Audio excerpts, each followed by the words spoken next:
Hello, ladies and gentlemen. Scoot closer to you, Excandra. I feel like we were too far away there. Okay, I think we are. Yeah. Also, there's ketchup on the desk. I think it's because I dropped my chips. Anyway, Delicious chips. Thank you for interrupting the introduction, Sorry. Soda. We are into the first pick and ban phase between FM eSports and the victorious VergeGG Gaming from the last game there. Unfortunately, like we said, won through unfortunate circumstances, but winning nonetheless. 10,000 gold up. They got two inhibitors. It was looking like it was going their way. There was an 80 to 90% chance that was going to be finishing in the next 2 minutes, but obviously, like I said, Adam's decision is final. Whatever happens and what the admin says goes, and that is the case. Going to be Tundra locking in the Shen, prioritized here. Going to take that away from Prince Philip. Probably more taking away than sort of. It does more good taking it away from Prince Philip than it does for like an overall team competition. Yeah, but obviously, we saw how powerful Shen was, and we're going to see a potential support pickup here for FM2. Immediately, Udyr for Dan. So they had been saving that through the last series. They wanted to bring that out specifically, I think, against FM. And Gragas being banned out means that Dan won't pick that up. So either Gragas was always going to be his first pick, or he was saving Udyr specifically. And after Kickers played Udyr so fantastically for Unicorns. Flash Bear Slap. Flash Bear Slap indeed. Flash Bear Slap. Then we'll see Dan trying to follow in his footsteps. Nutri and Ziviz, they're going to pick up the bot lane here for FM eSports. That's Corky Janna. And there is still Jinx available for Nizar if he does choose to go for that. Often he does pick up that Jinx, and Jinx is hovered over here. So again, we're going to see basically 100% pickup for Jinx when it's not picked or banned away from him. Yeah, pretty much. And if he locks it in, obviously. I think we have to expect him to lock it in here. Now, FM eSports, slightly different lineup than we're used to seeing from them. They've got Ziviz in the mid lane and Kunst. This is their new lineup, of course, the two Europeans joining the team. Ziviz likes his all-in mid laners. He's very good on Zed, Ari as well. I wouldn't be surprised if we see him pick up a Zed here, but into an Orianna, that's going to be a tough matchup. Yeah, and Imberlite has got his Orianna now. That was an immediate pickup after having banned 100% in the series versus XL, and you can see that he wants to take that straight off the bat. Good amount of ball delivery system. Hook, you've got the hook, you've got the bear slap stance. Which Flash Bear Slap. Flash Bear Slap. Flash Bear Slap. Flash Bear Slap. Shockwave there for the VG lineup, so they could pick up that. And it's a very good ball delivery system. Also a bit of protection for Jinx as well. Not as a hardcore protect Jinx competitions that we've seen previously, but obviously Morgana being banned out means that that won't be given over to the VG side. I have to think about what Prince Philip wants to go for. They're probably going to run less of a protect the AD comp here, more just allow Jinx to do what she can do from the backlines. She's still a fairly safe AD carry with the range that she has anyway. Yeah, definitely. And it's going to be... Oh, this would be... Corky mid? Corky mid and a Scion jungle, so double AD comp, or whether Nutri will go Trinity Force down an AP route was yet to be seen. But wait, like, not Nutri, Ziviz. Nutri's going to be sort of said Scion jungle. Okay, Trinity Force into an AP route on Scion jungle. No, sorry, I meant Nutri. Ziviz, yeah. Nutri's going to be on Scion jungle and Ziviz. As much as I like not being in the meta, it's kind of AP Scion, mate. AP Scion, Soul Furnace, Roar of the Slayer, no problem.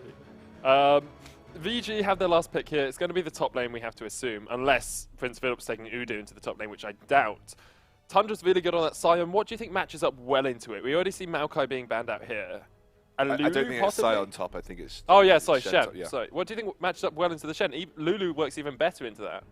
Yeah, I mean, Lulu can do pretty well, but obviously the more health that Tundra gets to build, the less likely it is that he's going to get continuously poked out of lane. Obviously, there'll be the early pressure that Lulu can put down.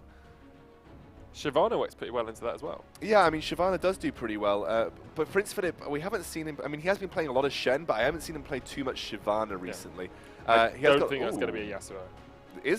I've got a message from Imberlite I can't check while we're on stream. So. Malphite. So that is a Prince Philip champion through and through. So he's going to run with the Malphite in the top lane. But it's not going to put any pressure on Shen, and Shen won't put too much pressure on Malphite. Shen will have the potential to do some work on Malphite when he gets that jungle item. Once he gets that... Cinderhulk. Yeah. Cinderhulk along with the Stalkers. Yeah, the Skirmisher Saber. So once he manages to get that, he can start to put some pressure onto Malphite. But early on in the lane, I would not expect either way. It would just be a status quo. They'll just be farming it up. They won't be too stressed with that. Well, I can't remember all of the team compositions because we have just jumped out of Team Select. Okay, let's go. Shen, Scion, Corky, Lucian, Janna. Yep, so they've got a very big pushing tower competition. In the mid game, if they can get that Trinity Force onto Ziviz on the mid lane, if they take any sort of advantage of an objective, you can expect lots of towers, or at least a tower to be taken down after a winning team fight. And then obviously Sion for a large portion of engage. Just think about the Sion-Shen combo. You have the unstoppable force into the Stand United, and suddenly you've got 2 tanks on the front line and immediately where they need to be. Actually kind of gets around Shen not having flash. Actually, did Tundra even take Smite? Smite TP, yeah. He did take Smite TP. I think. I saw it on Prince Philip, but I didn't see it on Tundra. It might have been flash TP on Tundra. It might have been flash TP on Tundra, so we'll have to see. But we'll have to see. He may correct that when we go into the next champ, so we'll have to see. But if he doesn't take flash, then obviously having the unstoppable onslaught will allow him to position a little bit better for those taunts coming straight out of the Sion ultimate. Yeah. So it kind of gets around the fact that he won't have flash to allow him to flash taunt. Yeah, it won't be as flashy as I wouldn't expect him to go anything other than Smite TP because... Oh, actually, no. Is that... I mean, Shen jungle is something we have not seen for a very long period of time. Oh my god, the clear speed is awful. Especially against an Udyr as well. Like, if all the Udyr needs to go is Phoenix into Bear, and he's going to clear like a mother trucker in that jungle, and Sion's going to be left well behind. Now, Nutri is known for experimenting a little bit, known as a very good jungler. Do you think he knows something about Shen that we don't? Potentially. I mean, imagine post jungle item, post Cinderhulk, his clear will be okay, but... Pre-6 is going to be really difficult. I mean, I imagine he'll be able to sustain quite easily in the jungle, but actually getting through those camps, if Dan is on point enough, he may be able to sort of take away early camps away from Nutri. The only option I can see is you force a lane swap into Prince Philip. Lucian Jano against Prince Philip can keep him harassed down. And then Tundra and Nutri jungle together, so Tundra provides that safety for Nutri as he jungles on his first clear. Yeah, that sounds like a fairly... good tactic to employ, but then you allow Jinx the free farm. Yeah. But a Jinx Thresh lane probably has a little bit more kill potential than a Lucian Jano anyway. I don't think that's the case. I think actually, should Sir Scott be on good form, should be able to dual Jinx fairly easily. I don't know. Thresh there? Pardon? Even with the Thresh? Even with the Thresh, I think there is the potential for them to win that one. As long as they're dodging hooks, and you expect people of this level to, on the whole, be able to dodge hooks. Yeah.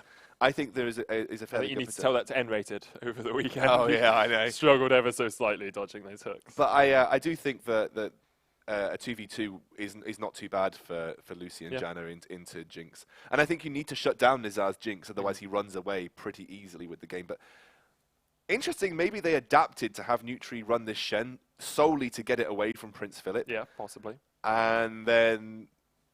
he knows something about Shen jungle that we just don't, because unless he just completely forgoes the Stalker's Blade, because I imagine it's not going to be as useful in the jungle and goes straight for that Ranger's Trailblazer, then he has got then he has got the potential to clear camps fairly easily. And it means that he can take that flash as well, because if it was on Tundra, you'd expect to see Smite teleport. But do you remember when Shen jungle used to be really popular, and then just the ability to just pop out on a counter gank post 6 was just like boom. Here's Shen. Surprise party Shen'll sticks. Yeah, Shen'll sticks. It's the difficulty. But I mean, it's going to be really interesting to see, especially with the 2 AD carry comp coming out here from FM. They've got a lot of siege potential with Lucian Corki. Corki, of course, with the missile barrage. If he goes for AP, they'll have even more poke. It's going to be difficult for VG in the early game to get a huge amount out of this. Until they get that combo rolling with the Unstoppable Force Shockwave, they might struggle. VG love wombo combos, though. I mean, that is one of the best portions of their team. Their team, they just are really good at pulling off big AoE team fights. And Prince Philip on Malphite, his Unstoppable Forces are always... I'm going to get so confused between Unstoppable Onslaught and Unstoppable Force the entire time. But Unstoppable Force, he's always really on point with those. Obviously, he didn't go for the Smite TP on a Malphite. It's just not as useful. And the Flash is far more useful for getting those engages. And I think this is really going to lie onto how much pressure Dan can put down onto Nutri with having a really slow clear pre-Rangers Trailblazer. He's going to struggle. He is going to struggle. I mean, we haven't really looked at the other lanes that much. We talked a little bit about a lane swap potential. What do you think is going to be the deciding factor in mid? Ziv is on that Corki versus Imberlight's Orianna. Now, Imberlight known for his Orianna play. We don't see Ziviz play these sort of longer range mid laners that much. Tends to go for the more aggressive assassin burst mages or ADs. Ziviz does play a lot in the mid lane, so it wouldn't surprise me that he's picked up something like Corki that has risen to popularity in his roster. The thing about Corki is that he does a similar kind of job as Ezreal in the mid lane, but then depending on which route he decides to take, he becomes a little bit more poke heavy, a little bit burstier than Ezreal, and also you don't have to hit every single one of your skill shots to make it work. And especially pre-6, you've got a lot more kill potential with a Corki because of just how much damage Phosphorus Bomb actually does. Definitely. So you can often get kills a lot more easily pre-6 on a Corki, and it puts a lot more pressure on the opposing laner. The problem with Ezreal in the mid lane is he very rarely can put pressure onto mages because they are quite safe, they're quite long range. All of their spells are easier to pull off behind a minion wave as well, and it just puts more pressure. Corki puts more pressure onto opposing mid laners than Ezreal does, and then also fills a similar kind of role in that Trinity Force portion of the game, where you will just be able to take down towers fairly easily. You're still running with a champion that is an AD carry for the most part in the early game. So once you get that Trinity Force, that's where you'll start to help out in terms of this double AD. But we'll find out once we see the runes that Zivers has picked up. So he could actually obviously have gone for AP runes, then we should know that it'll basically be Trinity Force into AP Corki, usually like Luden's Echo or something like that. I'm really excited for this game. A few unusual picks. I mean, Ude in the jungle we saw brought out by Unicorns of Love over the weekend, but hasn't been shown that much love over the last few, well, probably season or so, with the inability to close that gap on many AD carries who've got those escapes. Yeah, I mean, AD carries with high kite potential and mobility are harder for Yuda to get onto. Obviously, it's a bit like playing an Annie. If you don't have flash, if you don't have flash, it's a little bit more difficult to get the engages off, especially when you're going up against a team with high disengage. Janna's the perfect support for keeping the AD carries protected, though. She will have the ability to peel almost single-handedly against a Udyr. But with the Wombo combo, if they can land that before Janna can get any peel off, Udyr doesn't need to go anywhere to make his presence felt. And obviously, Jinx is basically VG pick Jinx into their compositions because Jinx is one of the only AD carries that goes really well with a Wombo combo. Because you have the AoE damage from Fishbones and you have the AoE damage from your Super Mega Death Rocket. Yeah, the only other one I can think of is Graves, really, who looks really but it's a little bit harder. Graves has got to be a bit closer. Graves has got to get so much closer than Jinx has got to get to make his impact and makes him a little bit less safe. Jinx is basically the safe Wombo combo AD carry. So this is basically, apart from the Udyr, this is almost a carbon copy of the majority of the VG lineups that we've seen. Nutri is starting and that in his base, as you tend to do at the start of a game of League of Legends. I was going to just have a look at how much AD he has. 71 at level 1 with a bit of attack speed in his runes and masteries as well. So going to be trying to clear that jungle as quickly as possible.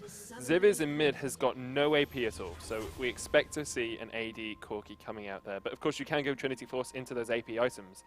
It looks like VG Verge are going to try and put some pressure on. Nutri is caught out a little bit. He's going to burn that taunt early on, and that's difficult for him to play his jungle. He's had to take that taunt very early on. He probably wouldn't have wanted to take that until level 3. So, actually, Stress, the ever so wonderful fountain of knowledge, has just let me know via the medium of Twitch chat that that Shen jungle is being played a lot in China. Oh, okay. So there is something obviously that's cottoned on here. They probably don't take taunt first. They probably don't take taunt first, I would imagine. It's like Meteos has been playing a lot of Gnar jungle and doing very well on it as well. We saw Kickers brought that out as well, Gnar Sion, a very strong duo. Nutri's going to go down towards the bottom side of his map. There's a deepish ward here placed by Tundra, and it does look like FM are going to try for that lane swap. So Scott and Kunsk already positioned up here. Minions have spawned.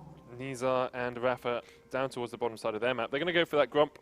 It looks like Dan might come over. He's leveled Phoenix first, so he's just going to be going for an early bit of jungle clear, maybe trying to put some pressure on, but it's difficult against a Valkyrieing Zivers and the escapes available, as you said, for Scott and Kunsk in that top lane. No ability power on Corki, and there is a lane swap coming out here, so Sir Scott and Kunsk going towards that top lane. That makes a little bit more sense. It allows Tundra to do 2v1, which obviously Scions do particularly well, compared to most other champions in a 2v1 situation. And it kind of relieves a bit of pressure on Nutri's topside jungle, should Dan want to put some pressure there. But you can see the pressure that Nutri's having to put already. Oh, sorry, I thought that was Nutri. I thought that was Nutri for a second, but then I was just looking at him. And then, no, but obviously look how hard it is for him to clear his first camp without taking that Vorpal Blades first. That taunt, definitely not what he wanted to go for. He's going to go straight for these Krugs, and is just going to get on his merry way. But with the lane swap, it definitely relieves pressure on the top side of the jungle for Nutri, because he knows that if there is an invade, he should have the man advantage. Oh wow, he hasn't got smite. He's going all in the mid lane already. Look at that, he Valkyried in here to get some damage onto Imbolite. Yes, as you said, Nutri, down to about 100 HP fighting the Krugs, will be able to take them away. And the lane swap was initiated. Dan coming down towards this red buff, but because Nutri started on his red, knowing that Udyr can do these early invades, he's able to take that one away. We do see Rafa rotating up with Dan towards this mid lane. Ziviz needs to be a little bit cautious here, because there's a Thresh, there's an Udyr, and there might be a Flash Bear Slap. Yeah, there might be a Flash Bear Slap. He actually Valkyries, he's going for Imbolite. He's ignited Imbolite as well. He's going to get flayed back. Ziviz is dead here. There's no way he escapes. They're going to give it to Dan. No need for the flash. Imbolite was ignited, but Ziviz slightly overextending with two members coming across. Couldn't Valkyrie back towards his tower because he'd get hooked in just a second. And Nizar, left alone in the bottom lane, is able to farm up okay against Tundra anyway. Yeah, no flash burn for Ziviz though. Probably the correct line of play there. He knew he was going to die. Tried to get the kill onto Imbolite, but the exhaust came down from Rafa. Meant that he couldn't do the damage that was needed, but has meant that Nutri has got away scot-free in this jungle so far. There was the potential invade, like you said, from Dan, but it's just, I think he may have thought that Nutri was starting on that top side because of the lane swap, but I'm not sure why that would be the case. I guess it's that you sometimes see the top laner and the jungler run from the top lane, the top side of the map, and then go bottom. It also allows the junglers to be at the bottom side of the map when they expect a 3v1 dive underneath that tower. That's exactly true. So, yeah, I mean, just misinterpreted where Nutri was going to be on the map, and he did try to put that pressure down, and Nutri has had, from what probably could have ended up being a particularly awful start to his jungle, having had to back up to just 2 camps. He got away fairly easily, just for the small price of a death on Ziviz. The small price of a death on Ziviz. Nutri's also gone for the boots as his first buy. Hasn't decided to upgrade that Hunter's Machete into anything. Do you think he's going to be looking for that sort of map pressure that you can get out of a Shen? We talked about the ability to get those level 6 ganks off, but his pre-6 ganks are pretty strong as well with the taunt. If you can land a flash taunt, if you can get in range for that. Until he gets ranges though, he's going to clear really, really slowly. I guess it's because you take advantage of the Grump buff, and then you have high health values because you're Shen. Yeah. I'm still not sure. I'm still not sure I totally like the idea of Shen jungle. I feel like this pressure is pretty low as well, pre-6, because you basically either gank and make something happen, or you just delay your jungle, which is not good when you clear as slow as Shen does. But yeah, Nutri making it work so far. He's actually going to go for the Skirmish Saber, which is going to completely cripple his ability to clear easily anyway. I don't think we'll see him jungling a huge amount in the next few minutes. I think he'll probably clear out his bot side jungle here, maybe go for the Razor Beaks, and then just start trying to gank as much as he can. He's got good gankable lanes. And Thresh Jinx is pretty strong, but with a Scion there, that's a lot of damage and a lot of CC that can come out. If he goes and gets this Scuttle Crab and then comes down towards bot lane, I wouldn't be surprised if we just see him ganking from now on in. I think taking the Scuttle Crab's a good idea. It does try to shut down the early Udyr jungle. Pings are coming down from Dan. Nutri has got smite, so he's going to get that, so he will spot out Dan, who may want to go for that jungle. The pink ward comes down. They know that he's attempting it, so there should be a bit of a mounting of pressure. But Nutri's still really far behind Dan. He's going for a bit of a 1v1 here, but Nutri's just so far behind. 100 out of position, Flash Bear Slap. Is it going to be enough? He gets taken so low. The Zap misses, but the Fishbones does not. Nizar with the second kill of the game. Yeah, Tundra already having previously burnt his flash. That is another kill going over to VG, and again, like I said, Nutri just struggling to keep up with the experience and the CS of a Udyr. Yeah, I'm still not sure I totally buy into this right now. We'll see. We'll see as they get into the mid and late game. That's going to be a very tanky Scion as soon as he gets that Shen ultimate on him, or even helps protect the AD carry. Tundra once again teleported into the lane. He's actually going to pop the Unstoppable Onslaught. Rafa's going to go down, and here comes Nutri. Can he enough? The Soul Furnace will keep Tundra alive for just a second. The smite, but Nihal's going to get excited, and Nizar, in fact. Nihal sounds like something a rodeo clown would say. Tundra's going to go down once more. 1 and 3 on that side. Of course, one of those deaths was to a jungle camp, but an early gold lead taken here by VG. If we learned anything from VG's play when they played under Divine and from their previous games, it's when Nizar gets ahead on Jinx, your team is going to have a bad time. And right now, FM are probably going to have a bad time. They have got a better composition than we saw from XL to deal with the Jinx. You've got a lot of hard CC coming out from Shen and the Sion. They just need to be able to get that into position, especially against a team that's got a fair amount of disengage. They've got Orianna who can use the shockwave to disengage if she lands it in a correct position. Prince Philip's actually fairly good at peeling with the unstoppable force, rather. Oh, wow. Speaking of the unstoppable force, I expect it to be used pretty soon. There it is. Kunska's going to get hooked as well. He has to be the target. The heal comes out. Kunsk will flash away, but Prince Philip still has his own flasher buff if he wants to use it. There's the lantern. Is it going to be enough? Kunsk flash. Yes! Ground slam takes him out. And the Howling Gale brought to the floor there by a Malphite and Thresh. Yeah, I mean, this is VG just completely catching FM out of sync, basically, and the lane swap hasn't worked out for them. They've still allowed Nizar to get ahead, and unfortunately have also managed to go behind in the top lane, giving a kill over to Prince Philip. This game is probably not working out the way that FM foresaw it, and actually Tundra just clearing that pink ward out. Doesn't ward it up, though. Dan hasn't seen any vision go down. He may look to go for a dragon, but instead Tundra decides to ward that small brush there, but I guess the sweeper was up for VG, so should that have gone on the dragon, it could have very easily gone over. And again, Dan now just starts the dragon. There's no vision. I imagine Quince will be looking to get some vision down, but it'll probably be too little too late. There's not enough people there to react to it, and that'll be a free basically dragon. a 2v4 if they go for this now, and VG are going to secure that one pretty easily for themselves. Will push themselves, well, they're 2,500 gold in the lead already.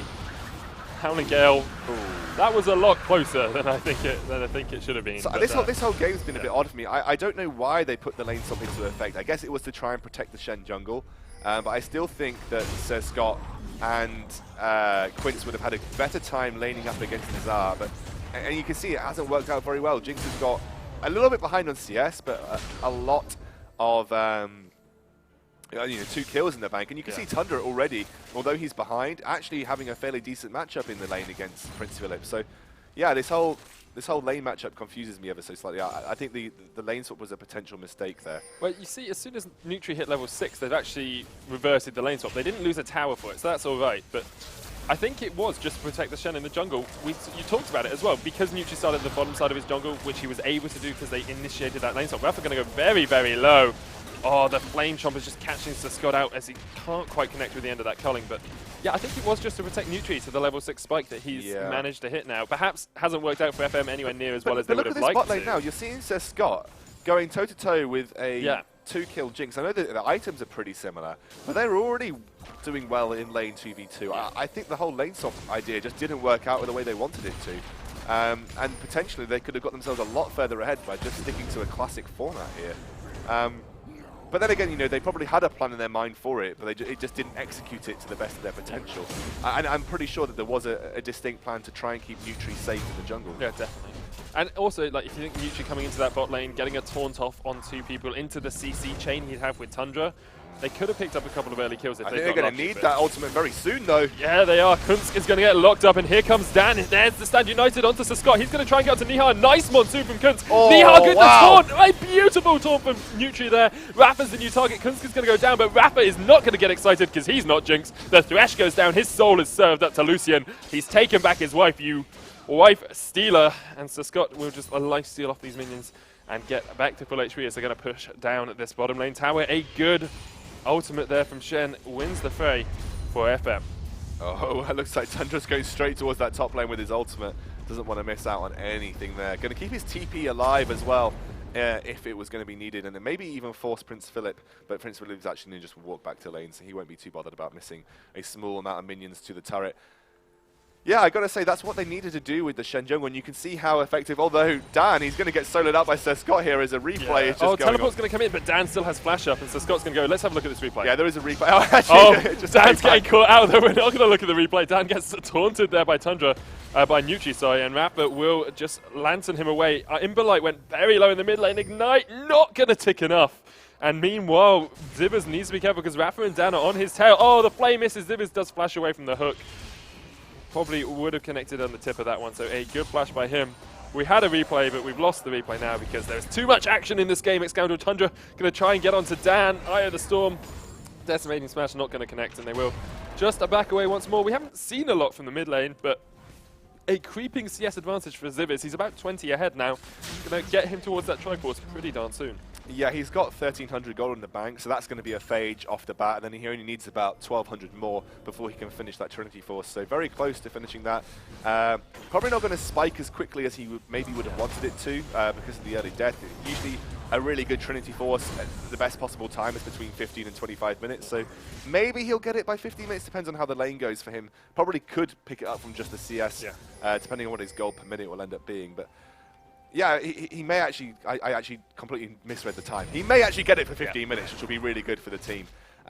Means he can spike pretty early, and maybe they can look to contest the next Dragon, which will be up at a similar kind of time. If he can get it before this next Dragon, that'll be really, really good for them. Yeah, especially since it looks like Scott's going to be able to pick up his IE as well now that he's free farming the bot lane about that 15-minute mark. So those will be a couple of big power spikes for FM. They are 2,000 gold behind at the moment. Those 6 kills early on really helping out VG put some pressure down, and he's building towards that IE as well. Has got the Zerka Greaves, which are going to help him push down the towers ever so slightly more. He's trying to get some damage down onto this mid lane tower. It's down to half HP. Prince Philip trying to get in from the side, but Malphite can't do much.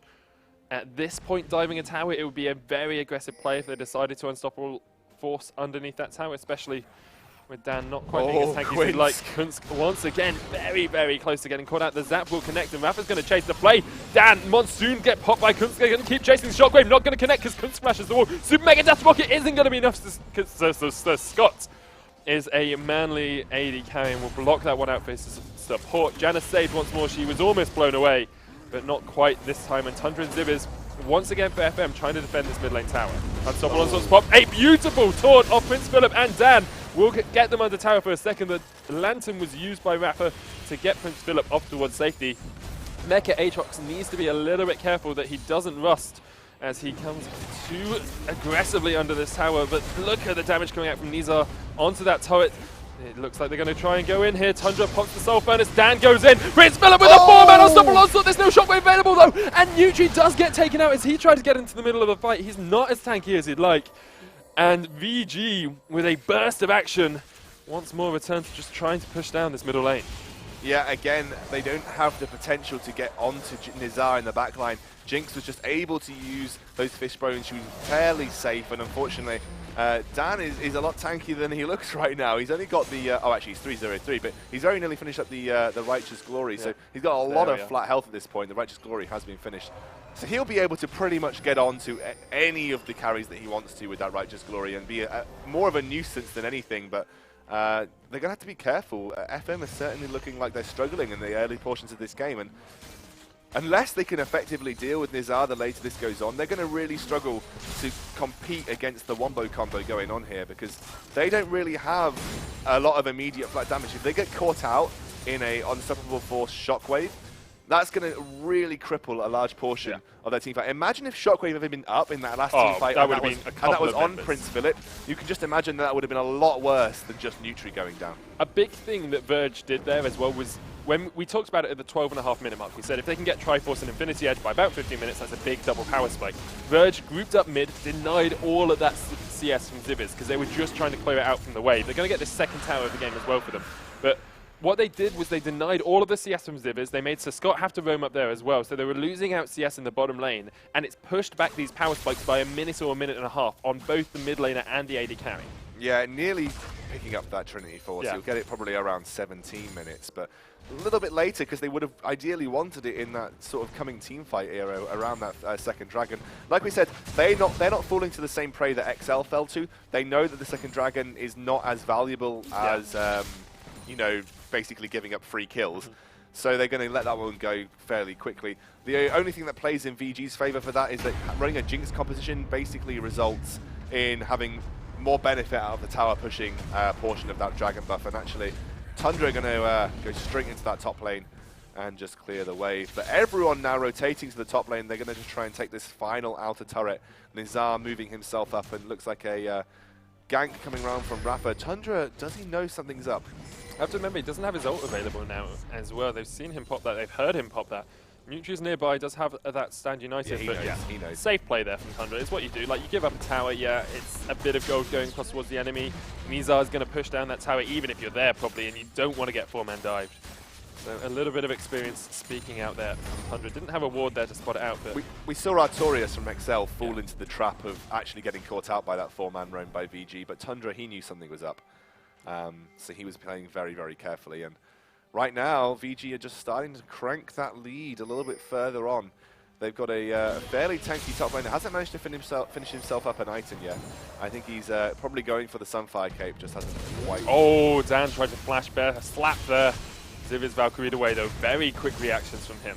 Yeah, actually, a slight missed auto attack there from Dan, because actually there was a small delay between Ziviz using the Valkyrie and Dan actually managed to land the auto attack. So looks like unstoppable force. There's the shockwave, but the hook misses because of it. Ziviz was the only one caught, and Nutri is going to be able to force a VG back here. Kunst with the Monsoon. There's the a good fight phosphorus bomb. It's a great fight for FM.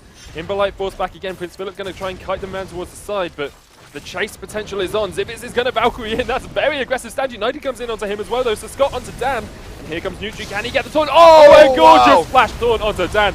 Prince Philip from behind. Nutri's going to go very low. One more auto will be enough. Rafa does pick it up. But they manage to get two in the back line. Tundra caught under the tower. But Sir Scott and Ziviz still alive. Tundra's going to give up his life here, it looks. No! Yes! Triple kill. No! Yes, it's a triple. Is it a quadra? No, because Ziviz.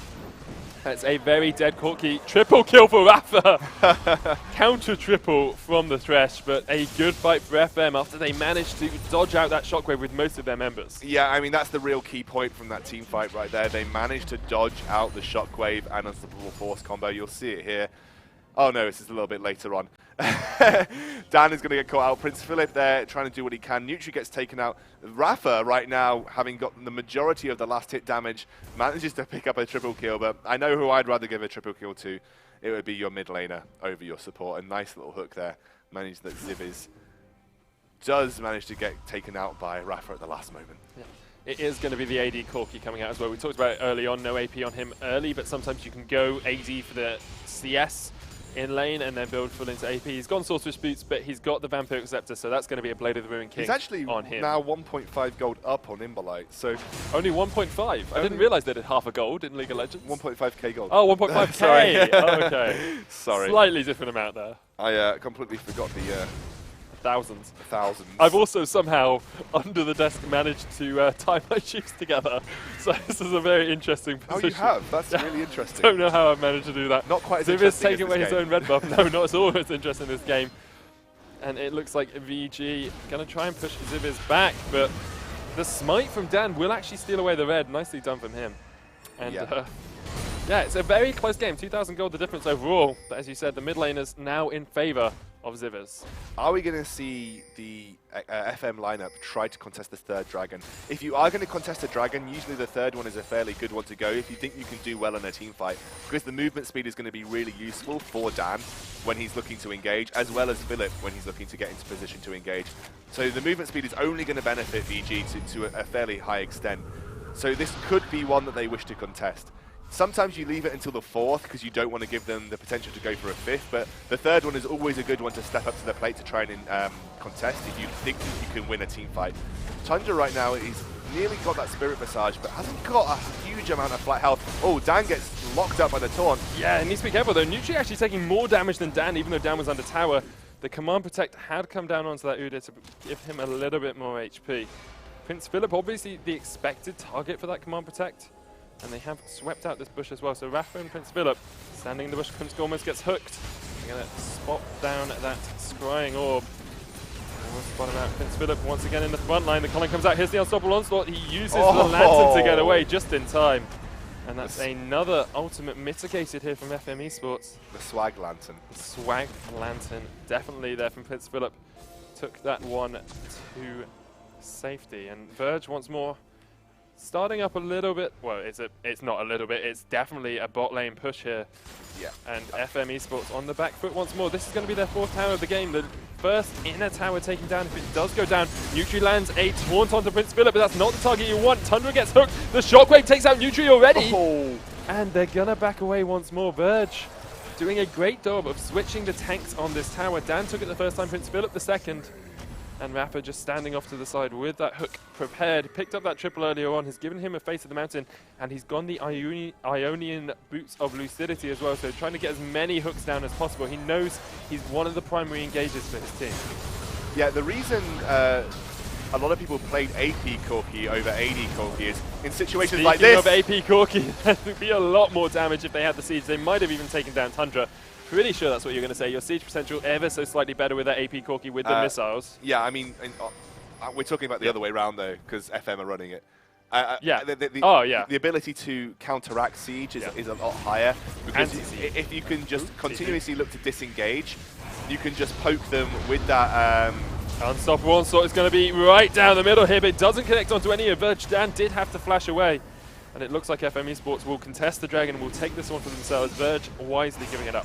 Yeah, I mean, what you can do with AP Corki is once you get Luden's Echo, if you can continuously look to negate the engage from the opposing team, you can turn it around by just firing missiles off, getting that Luden's Echo proc, and just try and chunk the team down via that respect. It is less effective as AD Corki. Obviously, your tower taking abilities and and the such like is far greater when you're running a full AD Corki. And obviously, you'll scale a little bit better having 2 AD carries. But in situations like that, if that had been an AP Corki had maybe finished up part of his AP kit, then obviously when he's just firing missiles continuously into the lineup of VG, he'll be doing a lot more damage across the team and maybe potentially force them away. They did eventually back away anyway. It made no difference in that sense, but oh dear. Things that amuse the casters. Prince Philip. How has he done that? It's a bug in his walking animation. Oh, that's brilliant. It's stuck forever in the unstoppable force. Anyway, they do say it's unstoppable. Even the cooldown of the ability can't stop him from using it. And he is just going to try and put a little bit of pressure into this jungle. Kunst does get hooked. Gets that seismic shard on him as well, but he will just back away. Optimus Prime had a little bit too much to drink yesterday, I think. Sort of malfunctioned. Falling over. Prince Philip, he's the Decepticon. It's Decepticon, isn't it? Decepticon? Yeah, I think so. Cullen comes out onto Prince Philip. Takes him down a little bit. Ziv is going to pop that phosphorus bomb as well. Prince Philip needs to be careful. He may be malfunctioning in his walk animation, but don't want to give away a free kill to the enemy. And Verge once more rotating around. There's nothing to go for here for them though. Dragon already been taken down. He looks like he's just knitting as he's walking. He's just, Prince Philip on I need to make this sweater for Nizar. How else will we keep him warm and protect him? Oh, Nizar has to flash. He does indeed. Well, I completely lost my train of thought just by looking at that fantastic walk animation. Actually, right here, FM can effectively siege this turret because they're not going to be worried about Prince Philip teleporting in because he's such low HP. Obviously worried about the potential for an unstoppable force, but being as low HP as he is, it's a little bit less risky to go for that because he'll probably want to back before they look to engage. But they got a bit. Here we go. Here we go. Though. Popped on down the command distortion as well, and here comes Prince Philip, not low on HP anymore. He teleported in behind them. He's going to try and get onto Ziviz, but Tundra was the target of most of that damage. But slap onto Nutri. Not going to do enough. He has to flash away though. A shockwave not going to connect. Oh. And this might be a turn of the fight because Ziviz and Kunz coming in from the side. Tundra's going to go low. Imbolite low. The Rapper's going to get caught out in that bottom bomb. Nizar still alive on the backline. This is big for VG, but Tundra gets a kill in that passive form. Glory in Death will help him pick up one. And they will just have to back away. A lot of ultimates not connecting there really from VG. They still managed to pick up one. They missed the 2 portions of their wombo combo again. But they still managed to come away with a kill because Jinx is Jinx. And once she launches that Super Mega Death Rocket, can usually pick off one member as long as they're low enough. But it's not looking bad for FM in any shape or form because that there was a nice bit of dodging. But essentially, Ziviz had a really brilliant flash, which dodged out the unstoppable force. And then the shockwave, Nutri was just out of range and didn't manage to catch him on the edge of it.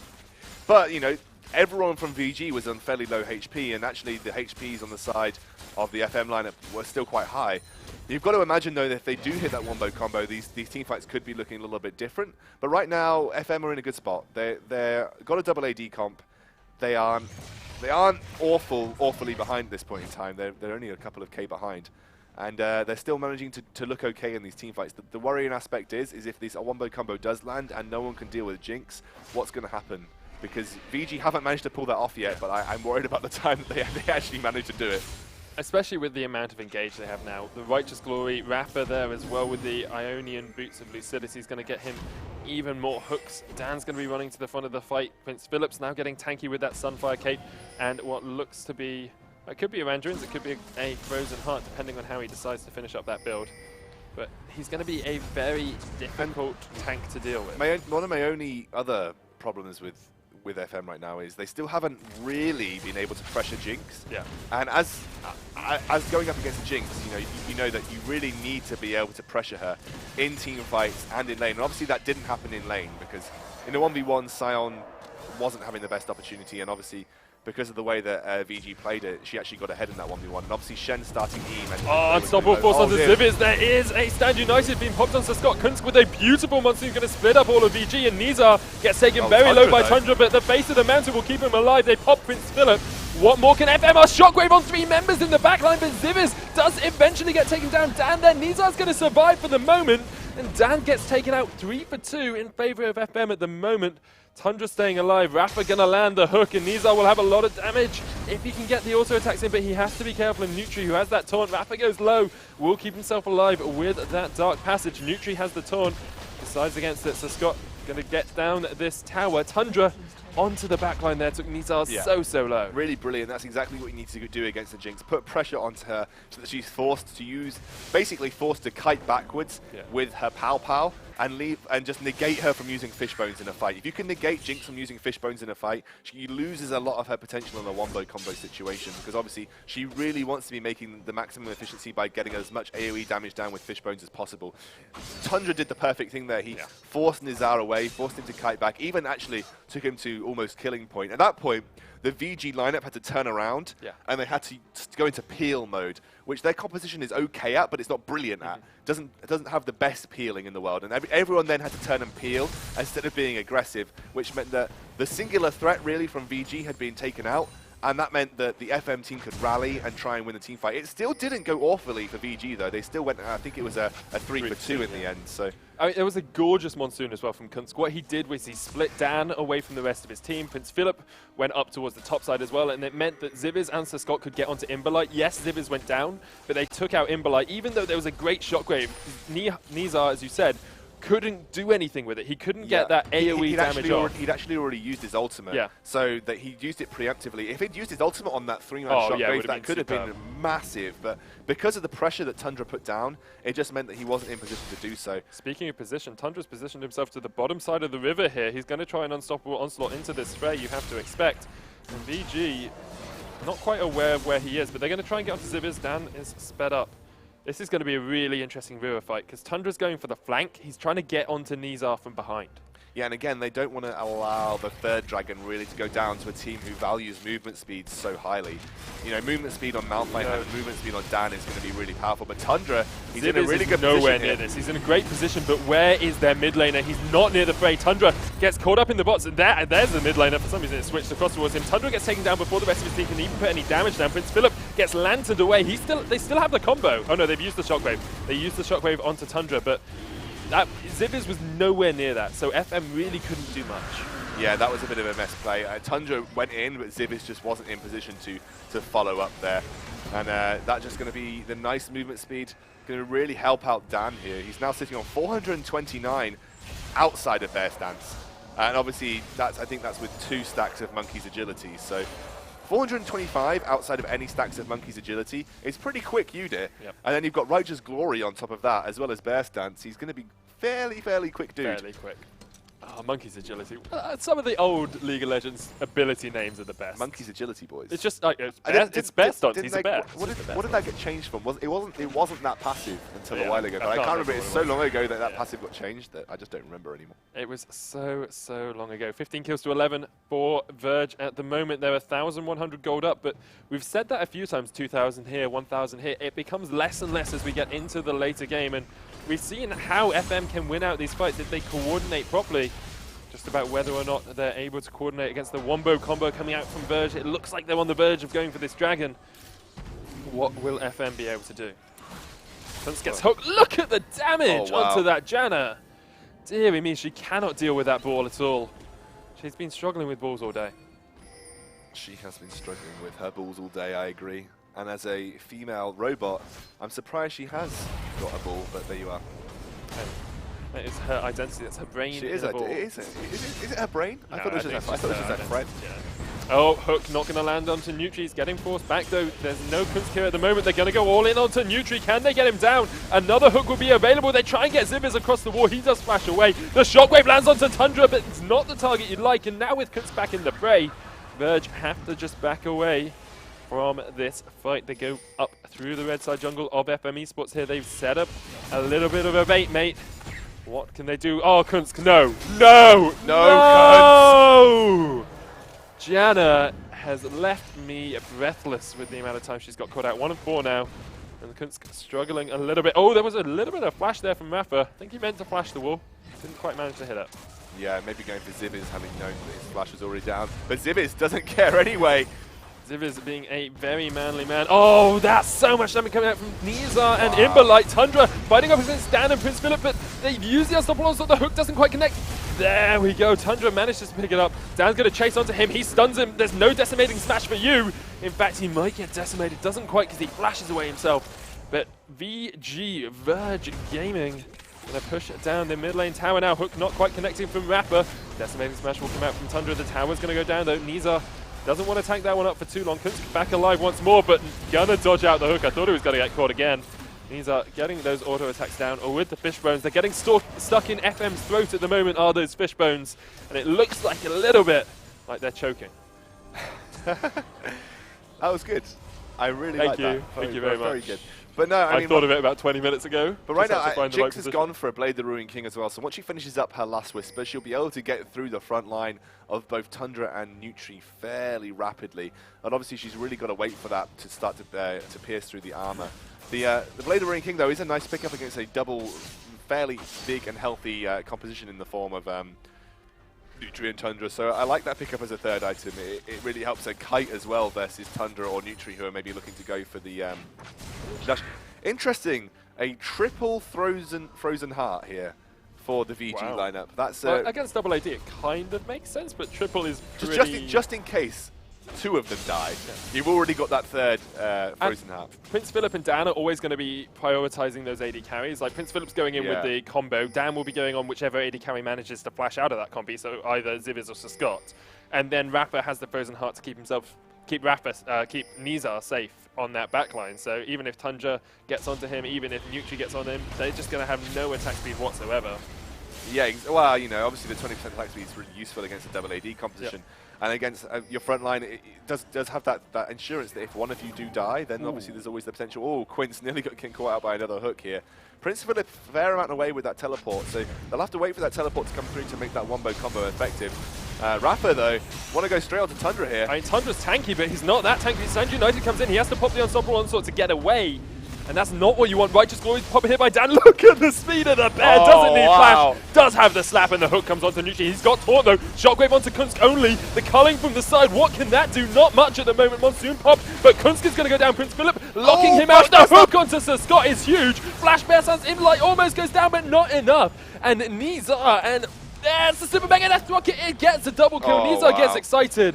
And FM Esports fooled by the wayside at the power of this Verge Gaming lineup. Yeah, and they can very easily take an inhibitor, if not finish the game with a Jinx, remember. Let's have a look at this. We'll have a quick look here. Dan here gets onto Tundra. Tundra's getting very low. The Unstoppable Onslaught has already gone, so that means there's one less ability to get onto Jinx in the backline.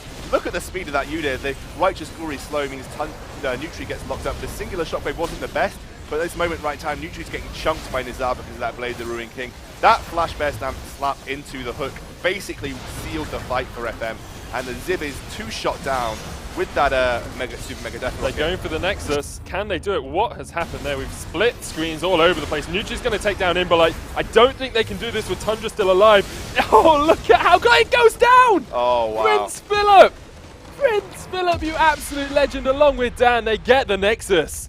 And Verge Gaming in what I have to say is a bit of an upset here. Yeah, turn over FM in game 1. It's been so difficult to take a game off FM recently, but dearie me. Gotta say, a lot of people tell me that I'm stupid, but giving Jinx to Nizar, I'm pretty sure he has a 100% win rate on the ESL Open lots of people tell you you're stupid anyway, but it's not true, Excalibur. Well, thank you. It's not true. Nizar on that Jinx did absolutely superb amounts of work, had 33,000 damage compared to 27,000, the nearest champion to face up against him.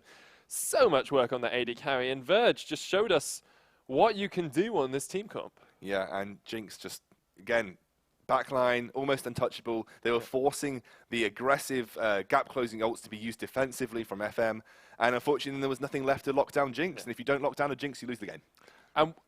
I don't want to say it, but what did Shen bring that team comp? What did it, like, a couple of stand Uniteds, there was a good early game. There was some good early stand Uniteds, but after that, I they felt just like, died. I felt like Nutri had no impact in that game almost, and the slow jungle clear, the lack of pressure pre-6, the actual lack of pressure post-6, he only managed to get 1 or 2 stand Uniteds off that really made any effect. And then, you know, you eventually want Shen to move into a role where he's split pushing or on another side of the map so that stand United can be used to get into a fight and position correctly, but that just wasn't happening. Yeah, I mean, interesting. I don't think they'll be looking to go for that again. No. They may even just ban it to take that away from Prince Philip this time round. But we will be back, guys, in the second game between FM eSports and VergeGG. It will be a best-of-3 series. Can FM come back, win 2 games in a row and qualify for MCM? We will have to see.